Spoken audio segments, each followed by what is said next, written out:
Parmi les collines vertes du Delaware, à seulement quelques miles des autoroutes bruyantes, se dresse un mur. Ce n'est pas une simple clôture. C'est une cicatrice de pierre haute de 9 pieds, qui s'étend sur des centaines de mètres, coupant le paysage en deux. Si l'on s'approche, on peut remarquer dans l'ancienne maçonnerie un éclat étrange et sinistre. La légende raconte qu'il y a 100 ans, le propriétaire de cet endroit ordonna d'encastrer dans le sommet du mur des milliers d'éclats acérés de verre brisé. Pourquoi? Pas pour se protéger des voleurs. Cet homme avait tant d'argent que le vol lui semblait une petite nuisance. Non, ce verre était destiné aux personnes portant le même nom de famille que lui, à ses frères, cousins et anciens amis. Ce mur fut construit non pas pour préserver la richesse, mais pour préserver un cœur brisé. Derrière ce mur se cache l'un des palais les plus majestueux et en même temps les plus tristes d'Amérique. Le domaine de Nemours. 77 pièces remplies d'or, de marbre et de silence. Des jardins qui rivalisent en échelle avec Versailles.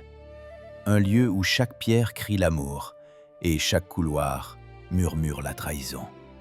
Nous avons l'habitude de penser que l'histoire du succès de la famille Dupont est une chronique ennuyeuse d'usines chimiques et de comptes bancaires. Mais l'histoire de Nemours n'est pas sur la chimie. C'est l'histoire d'un homme qui possédait des millions, mais qui serait mort dans la misère pour tenir la main de cette unique femme que le monde entier appelait une femme déchue.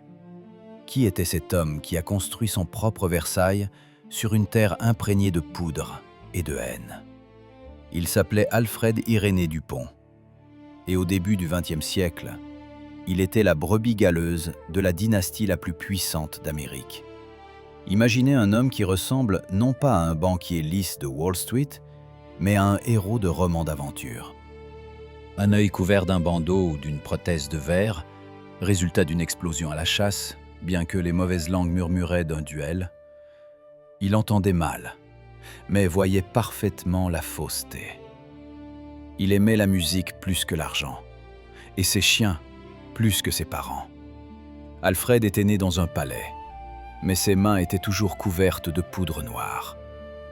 Contrairement à ses cousins qui préféraient les bureaux propres, Alfred a grandi dans les ateliers où n'importe quelle étincelle pouvait transformer un homme en poussière.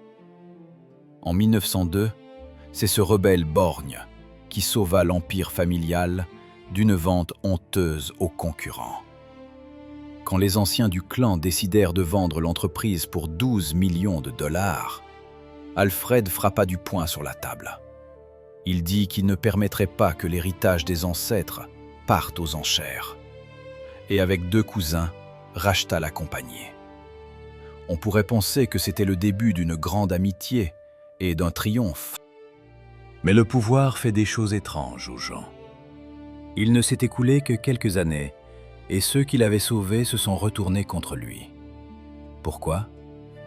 Parce qu'Alfred avait commis un péché impardonnable. Il avait osé tomber amoureux de la mauvaise femme. Dans la haute société du début du XXe siècle, il existait des règles plus strictes que dans l'armée. On ne divorce pas. On n'épouse pas de divorcer. On ne mélange pas le sang pur du capital avec le scandale. Alfred avait violé tout cela d'un coup. Il avait quitté sa première femme et ses enfants pour Alicia Bradford, une femme que la famille Dupont considérait comme une catastrophe. Alicia était belle, intelligente et, pis que tout, elle était l'ex-femme du secrétaire d'Alfred. Pour le clan puritain des Dupont, c'était une déclaration de guerre. On cessa d'inviter Alfred aux réceptions. On lui tournait le dos dans la rue. Son nom était rayé des listes d'invités. Et alors, Alfred prit une décision. Si le monde ne accepte pas sa reine, il en construira un pour elle. Un monde comme l'Amérique n'en avait jamais vu. En 1909, au cœur de ce blocus social, le travail bouillonna sur une colline près de Wilmington. Des centaines d'ouvriers, des dizaines d'architectes des navires chargés de pierres françaises et de marbre italien convergèrent vers le domaine. Alfred conçut une maison qui, par sa grandeur, fermerait la bouche à tous ses ennemis. Une maison qui dirait « Regardez ce que j'ai accompli, sans vous ». Mais derrière ce pathos extérieur se cachait une vulnérabilité profonde et douloureuse. Le mur de verre brisé s'élevait, séparant les amoureux des regards condamnateurs. Mais Alfred ignorait une chose. Il construisait une forteresse pour un bonheur déjà condamné. Le destin lui préparait un coup dont Mirbre, ni le marbre, ni les millions de dollars, ni la clôture de 9 pieds ne le protégeraient. Tandis que les architectes de New York traçaient les plans de magnifiques colonnades, dans l'ombre se tenait déjà une silhouette prête à transformer ce triomphe en mausolée. Qui pouvait savoir que ce palais deviendrait la toile de fond de la plus courte et la plus tragique des contes de fées des milliardaires américains? Pour comprendre comment un homme a osé défier toute sa famille, il faut regarder ses mains. Les mains d'Alfred Irénée Dupont étaient rarement propres. Il était né en 1864, mais son enfance ne ressemblait pas à un conte de fées d'un Golden Boy. Il perdit tôt ses parents et grandit au milieu du vacarme des concasseurs et de l'odeur âcre du soufre dans les usines de poudre à canon au bord de la rivière Brandywine. Tandis que ses cousins apprenaient la danse et l'étiquette, Alfred apprenait à survivre.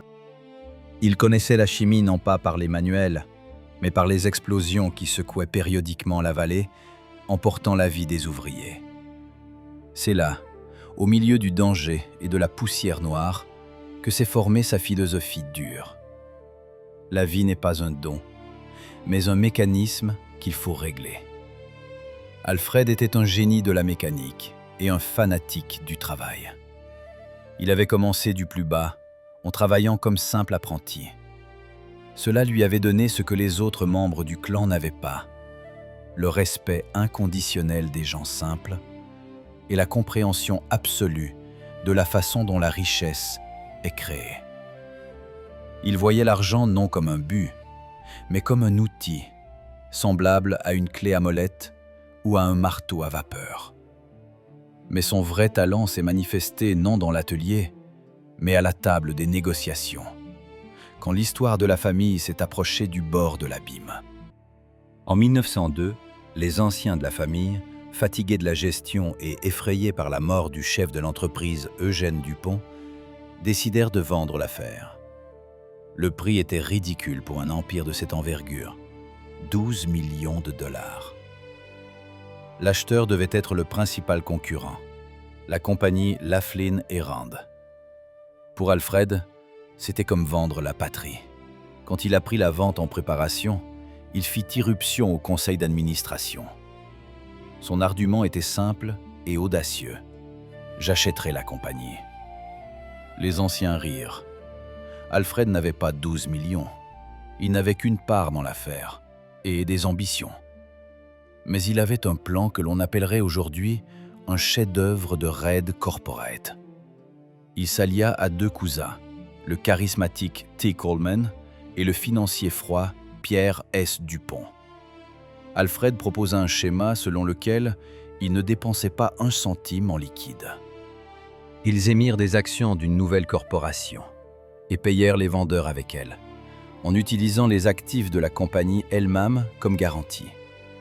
C'était un bluff multiplié par un calcul génial. La transaction eut lieu. Les 3 cousins devinrent les nouveaux rois de l'empire de la poudre. Alfred, en tant que producteur le plus expérimenté, occupa le poste de vice-président et se chargea de la modernisation des usines. Sous sa direction, l'efficacité s'envola aux cieux.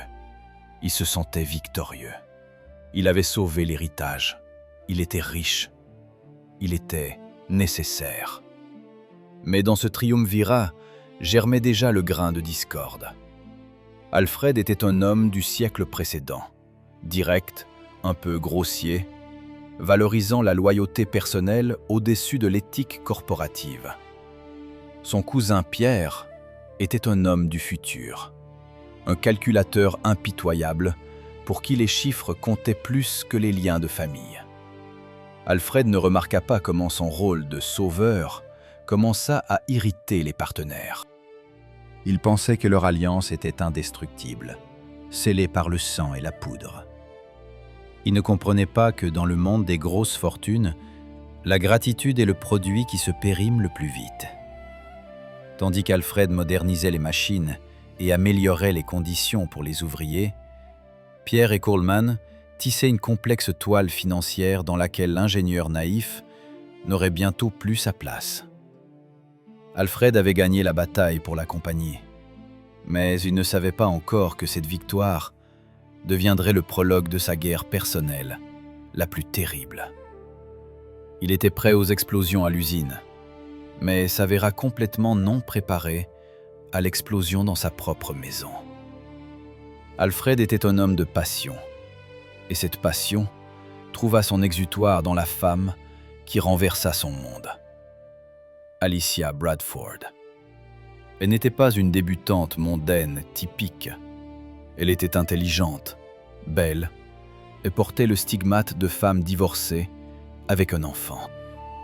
À cette époque, c'était une condamnation sociale. Mais pour Alfred, elle devint l'air. En 1907, ignorant tous les avertissements, il l'épousa. Ce n'était pas simplement un mariage, c'était un défi. La famille Dupont, menée par des tantes Guindet et le calculateur Pierre, répondit par un silence glacial. Presque personne ne vint à leur mariage. Les cadeaux étaient renvoyés. Les portes des meilleures maisons de Wilmington se fermèrent au nez des jeunes mariés. Alfred se trouva dans une situation paradoxale. Il était l'un des hommes les plus riches d'Amérique, copropriétaire d'une gigantesque corporation, mais dans sa propre ville, il devint un paria. Ses cousins le regardaient comme un fou qui avait mis les sentiments au-dessus de la réputation du clan. Mais ils sous-estimèrent son entêtement. Alfred décida que si l'ancien monde rejetait sa reine, il en créerait un nouveau pour elle. Il ne frapperait pas aux portes fermées. Il construirait un palais devant lequel les maisons de ses parents sembleraient des misérables taudis. C'est ainsi que naquit l'idée de Nemours. Ce ne devait pas être simplement une maison. Alfred se tourna vers ses racines françaises, vers l'époque des rois et du pouvoir absolu. Il engagea les architectes new-yorkais Carrère et Hastings, créateurs du bâtiment de la bibliothèque publique, et leur donna carte blanche. Il voulait transplanter Versailles sur le sol américain. Les murs devaient être en calcaire pour briller au soleil, et le style devait crier un goût impeccable que, selon la famille, Alfred n'avait pas. Chaque colonne, chaque arche était conçue comme une gifle à ceux qui murmuraient dans son dos. C'était la fusion des capitaux du Nouveau Monde et de l'esthétique du Vieux Monde, née de l'amour et de la soif de revanche. La construction commença, et le bruit du chantier couvrit le murmure des commérages. Quand les lourdes portes forgées s'ouvrirent en 1910, les rares élus admis à l'intérieur restèrent figés d'émerveillement. Nemours ne ressemblait pas à un cosy nid familial. C'était une déclaration d'indépendance architecturale, taillée dans le calcaire. 77 pièces, 47 000 pieds carrés d'absolue symétrie. Alfred Irénée Dupont, que les parents considéraient comme un ingénieur grossier, avait créé un espace d'une beauté si raffinée qu'il faisait taire même les critiques les plus malveillants. La maison était conçue dans le style Louis XVI, imitant le petit Trianon à Versailles, mais le surpassant en équipement technique. La première chose qui frappait le visiteur, c'était le hall de réception. Le sol était pavé de dalles de marbre noir et blanc, créant un rythme hypnotique qui guidait le regard vers l'escalier d'honneur. La lumière coulait à travers d'immenses fenêtres, se reflétant dans des lustres de cristal chacun valant une fortune. Mais il n'y avait pas ici de sensation de chaleur. C'était le royaume d'une perfection froide. Alfred, qui avait perdu l'ouïe, valorisait l'harmonie visuelle plus que sonore. Les murs étaient ornés de tapisseries qui se souvenaient des châteaux de la noblesse française, et les meubles étaient choisis de manière à ce que chaque chaise rappelle à l'invité « Vous êtes en présence d'un pouvoir royal », même version américaine. Cependant, l'âme véritable de la maison se cachait non dans le doré, mais dans les détails d'ingénierie. Alfred restait mécanicien jusqu'à la moelle des os. Derrière les panneaux antiques se dissimulaient les systèmes les plus modernes de chauffage et d'électricité. Dans les caves fonctionnait une installation propre à la production de glace et une station d'épuration d'eau. C'était un paradoxe incarné en béton et en velours. Extérieurement, la maison regardait vers le passé, vers l'époque des rois. Mais son cœur battait au rythme du futur industriel. Alfred semblait dire à sa famille « J'honore les traditions mieux que vous, mais je maîtrise un progrès qui vous est inaccessible. » Une place particulière était occupée par la salle de musique. Alfred, malgré ses problèmes d'ouïe, était un musicien et compositeur passionné. Il y installa non pas simplement un piano, mais un système des plus complexes, un orgue éolien, dont les tuyaux étaient cachés derrière les murs pour que le son enveloppe l'auditeur de toutes parts. Ici, assis à l'instrument, l'homme d'affaires dur se transformait en rêveur. Il jouait pour Alicia, et la vibration de la musique dans ses murs était leur langage secret, inaccessible au monde extérieur.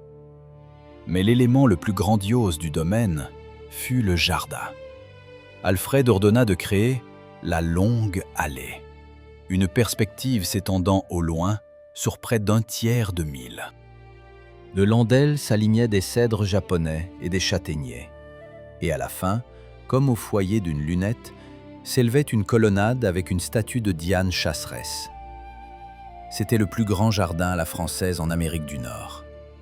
Le spectateur, debout sur la terrasse de la maison, se sentait maître de l'horizon. Chaque ligne, chaque buisson de buis taillé obéissait à la volonté du maître. C'était une tentative d'ordonner le chaos qui régnait dans ses relations avec sa famille. Le domaine était rempli de portraits d'ancêtres. Dans la salle à manger, derrière la longue table capable d'accueillir des dizaines d'invités, les visages sévères des fondateurs de la dynastie Dupont regardaient depuis les murs. Alfred les avait placés là exprès, pour montrer qu'il n'était pas un renégat. Il était le seul vrai gardien du feu. Il dînait sous leur regard, comme pour prouver aux morts ce que les vivants refusaient d'admettre. Nemours était une cage dorée, construite avec amour, mais ses murs étaient trop épais pour laisser entrer la spontanéité. C'était une maison musée encore de son vivant des maîtres, où chaque vase était à sa place, et le temps semblait figé en attente de la catastrophe. Tandis que les architectes polissaient le marbre de Nemours, dans les salles de réunion de la compagnie Dupont, se déroulait un drame digne de la plume de Shakespeare. La grande maison, conçue comme symbole de triomphe, se transformait rapidement en forteresse d'un roi assiégé. En 1915, un événement se produisit qui fendit définitivement le clan et plaça Alfred devant un terrible choix moral. Préserver la paix dans la famille ou lutter pour ce qu'il considérait comme justice. Son cousin Pierre, ce même financier froid, accomplit une manœuvre secrète. Dans le dos d'Alfred, il racheta un énorme paquet d'actions au troisième partenaire, T. Coleman Dupont. La transaction fut menée en secret, transformant instantanément Pierre en maître unique de l'Empire. Pour Alfred, ce n'était pas simplement une défaite business, c'était un coup de poignard dans le dos de l'homme qu'il avait sauvé et élevé au sommet.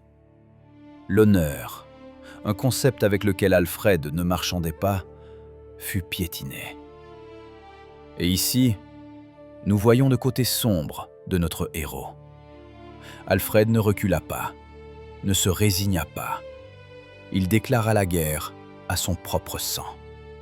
Il attaqua ses cousins en justice, commençant un procès que la presse appela « la bataille des millionnaires ». La famille se scinda en deux. Les frères cessèrent de parler aux sœurs. Les parents interdisaient aux enfants de jouer avec leurs cousins. Alfred, propriétaire du fabuleux Nemours, se transforma en vengeur obsédé. Avait-il raison? Juridiquement, peut-être. Mais moralement, il brûlait les ponts qui reliaient les générations. Le spectateur doit se poser la question. Où s'arrête le principe et commence l'orgueil? La part corporative valait-elle la peine de transformer les dîners familiaux en champs de bataille? Mais le destin, comme pour le punir de cette intransigeance, préparait un coup d'un autre côté. Nemours était construit comme un temple d'amour pour Alicia. Elle était la seule personne pour qui Alfred supportait l'isolement. Elle était la maîtresse de ce Versailles, son cœur. Mais les murs du palais ne purent la protéger de la fragilité de la vie humaine. En janvier 1920, seulement 10 ans après l'achèvement de la construction de la maison de rêve, Alicia mourut. Cela se produisit soudainement. La femme pour qui Alfred avait bouleversé le monde s'en alla, le laissant seul au milieu de couloirs infinis et de miroirs dorés. La mort d'Alicia dévalua instantanément tout. Les millions sur les comptes, les victoires aux tribunaux, la grandeur de l'architecture. Du jour au lendemain, les 77 pièces de Nemours se remplirent d'un silence assourdissant. Imaginez Alfred en ces jours. Il a 56 ans. Il est partiellement sourd, aveugle d'un œil, rejeté par la plus grande partie de sa famille et maintenant, veuf. Il erre dans les salles où chaque meuble avait été choisi par elle. Il regarde le jardin qu'ils avaient planifié ensemble et y voit non la beauté, mais un monument à sa perte. Sa fierté, sa lutte intransigeante contre ses cousins, tout cela devint soudain petit et insignifiant face au souffle glacé de la mort. C'est précisément à ce moment que le héros devient ambigu. Nous le plaignons, mais nous voyons aussi l'homme qui a construit une cage dorée et y est resté enfermé. Il a gagné la richesse, mais perdu le bonheur. Nemours, conçu comme symbole d'amour, se transforma en mausolée. Alfred aurait pu s'effondrer, aurait pu sombrer dans l'alcoolisme ou partir en Europe pour s'oublier. Mais il resta.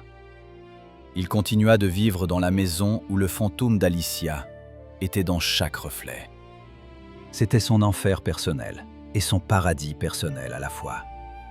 Et c'est précisément ici, au fond du désespoir, que devait se produire sa dernière transformation. La tragédie ne le tua pas.